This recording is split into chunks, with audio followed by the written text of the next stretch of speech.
where that Coltrane in his last few months when he was gigging, at one point he just took the saxophone out of his mouth and started screaming. Right. And then banging his chest. Right. And when he was asked afterwards by this chap who knew him, why are you doing that, John? He said, I just couldn't think of anything else to play. He hadn't been listening to Ascension, had he? Well, he just tried everything. He just got as far as he could go. Okay, yeah. He just played as many notes in his lifetime.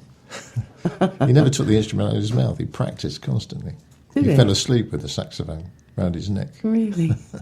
That's dedication That's for dedication. you, isn't it? So you're hearing the work of very dedicated musicians. Yeah. No, I wasn't being flippant when I said it was self-indulgent. It just felt to me like, because for me personally, music is about sharing, and that I could see that sharing with an orchestra, but I still don't really get how that's sharing with an audience.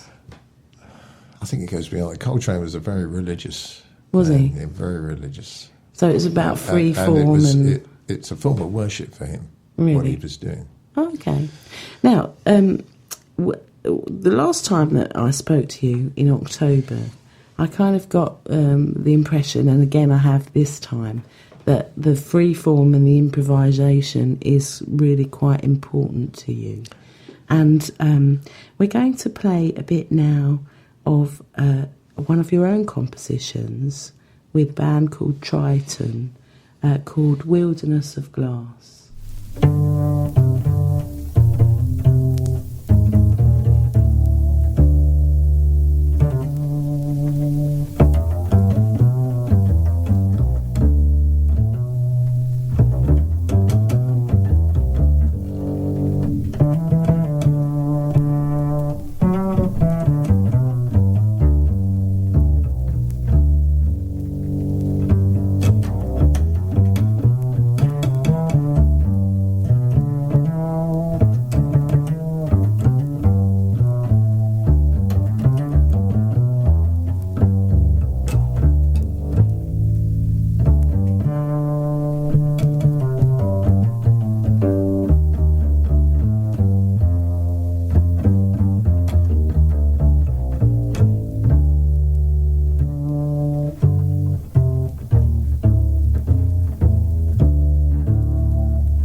that was Wilderness of Glass by Alan Wakeman and the band Triton. And that was from the 1978 album of the same name.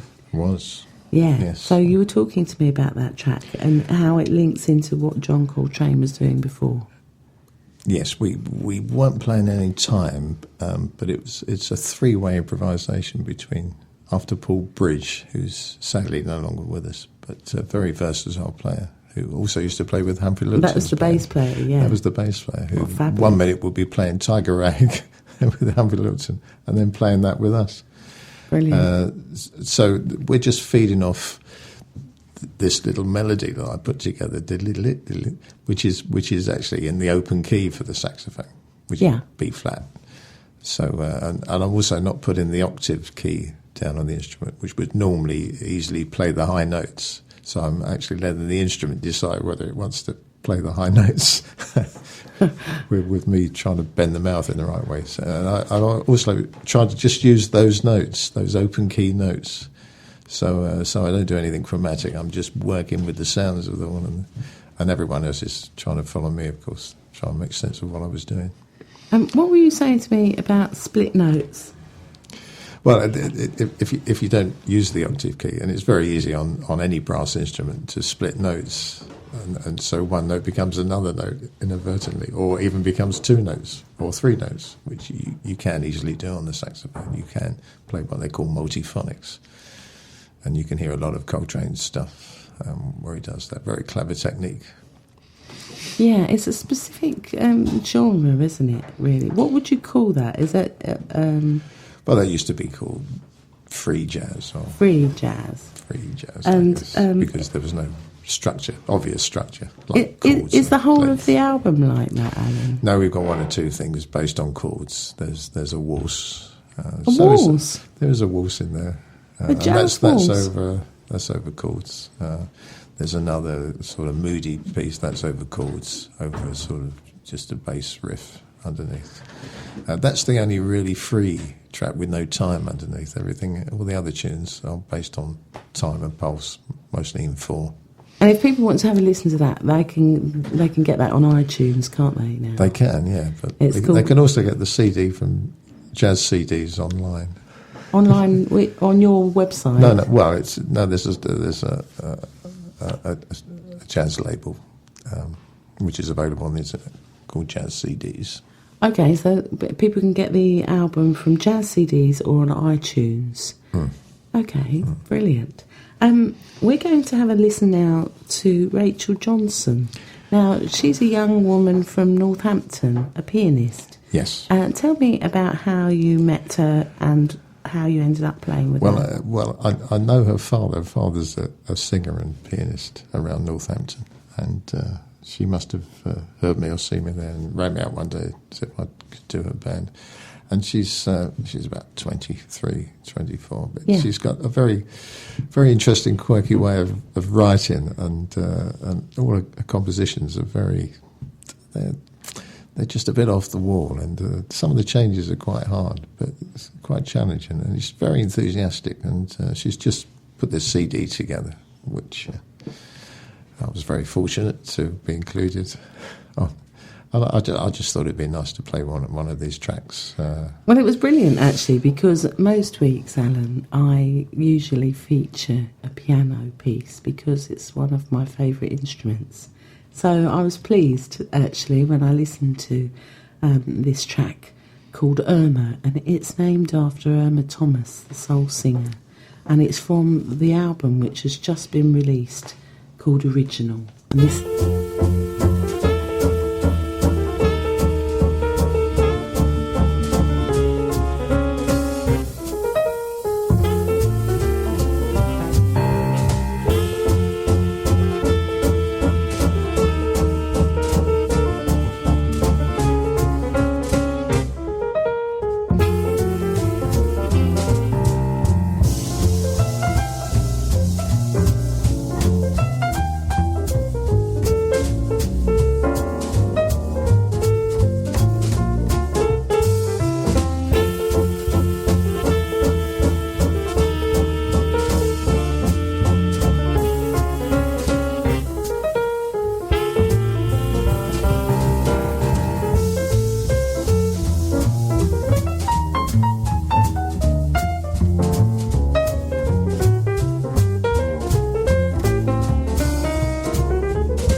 That was Irma by Rachael Johnson, and that was fabulous, actually, Alan. And that was you on the saxophone there. Yeah, so not very free, was I?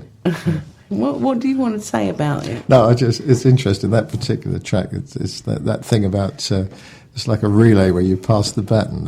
One soloist finishes, and the next soloist picks up on the last phrase that soloist did. Yeah, and then exactly that happens there. Rachael finishes playing, and I pick up on her last phrase. I play her last phrase as my first phrase. Yes. And then when I finished,